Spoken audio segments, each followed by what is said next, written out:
Hello दोस्तों, आप सबका स्वागत आपके अपने YouTube चैनल नेरफैक्ट्स पर। यदि आप चैनल पर पहली बार आए हो तो कृपया चैनल को सब्सक्राइब करें।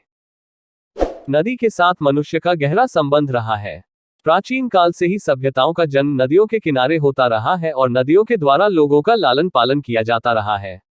यूं तो नदियों के जल का उपयोग मुख्यतः कृषि कार्य, पीने के पानी, बिजली उत्पादन जैसे कार्यों में किया जाता है, लेकिन आपको यह जानकर आश्चर्य होगा कि दुनिया में कुछ ऐसी भी नदियां हैं जिनके जल से सोना प्राप्त किया जाता है।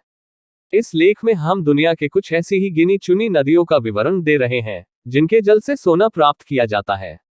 1. स्वर्णरेखा नदी। भारत के झारखंड, पश्चिम बंगाल और ओडिशा राज्य के कुछ इलाकों में बहने वाली नदी स्वर्णरेखा दुनिया के उन गिनी चुनी नदियों में शामिल है जिसके जल से सोना प्राप्त किया जाता है।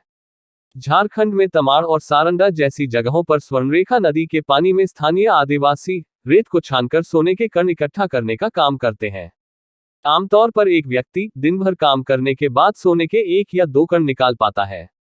एक व्यक्ति पूरे महीने में 60-80 सोने के कण निकाल पाता है।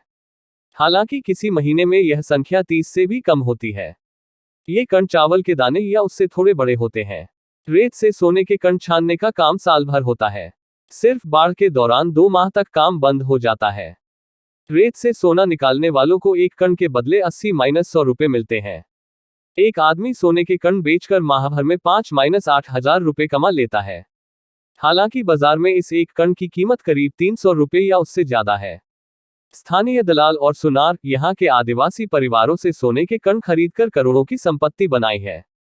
2. करकरी नदी, झारखंड। स्वर्णरेखा नदी की तरह इसकी एक सहायक नदी करकरी की रेत में भी सोने के कण पाए जाते हैं। कुछ लोगों का कहना है कि स्वर्णरेखा में सोने के कण करकरी नदी से ही बहकर पहुंचती है, लेकिन इसके बारे में किसी के पास स्पष्ट प्रमाण नहीं है। आपकी जानकारी के लिए हम बताना चाहते हैं कि करकरी नदी की लंबाई केवल 37 किलोमीटर है। 3. क्लोंडाइक नदी, कनाडा।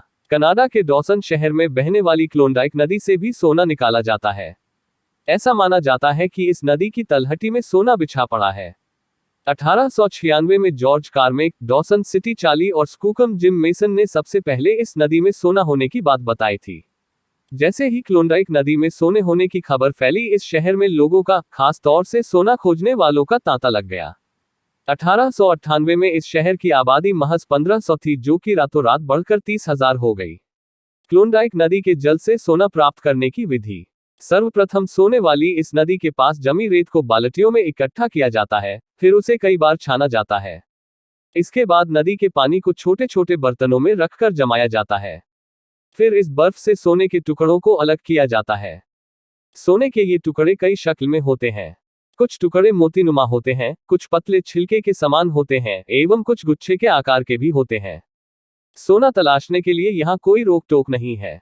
कोई भी खुदाई करके यहाँ सोना तलाशने का काम कर सकता है। हमारी दी गई जानकारी आपको अच्छी लगी हो तो कृपया चैनल को सब्सक्राइब करें।